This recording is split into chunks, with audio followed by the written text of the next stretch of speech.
30 லட்சம் ஆகும், 30 லட்சம் 3 கோடி ஆகும். வேலைக்கே போகாம வேர்க்காம மரத்தடியில கட்டில போட்டு கால் மேல காலை போட்டு சம்பாதிச்சிட்டு இருக்கலாமே.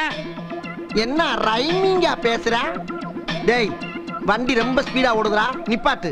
நீ சொல்ற பூரா நம்பி ஏமாறதுக்கு நான் ஒன்னும் சொங்கியும் கிடையாது, உன்னை மாதிரி மங்கியும் கிடையாது. நான் வட்டிக்கு பணம் கொடுத்தா வாங்குவாயடா, திருப்பி தருவாங்களா?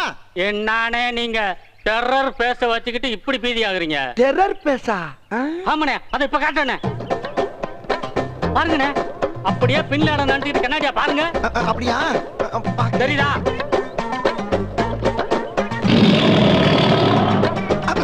ஆமாடா. இப்ப வீரப்படம் நடிச்சுக்கிட்டு அப்படியே கண்ணாடியா பாருங்க. வீரப்பன் அம்மாடி, லைட்டா கொஞ்சம் இருக்குடா. லைட்டாவா? நல்ல பிரைட்டா தெரியுதுண்ணே. இப்ப தாந்தமா மூஞ்ச வச்சுக்கிட்டு ஒரு 1500 ரூபாய் கொடுங்கண்ணே. பணமா? அட கொடுங்களேன். என்ன சொல்றான்? சரி கொடுத்துட்டான் பாப்போமே.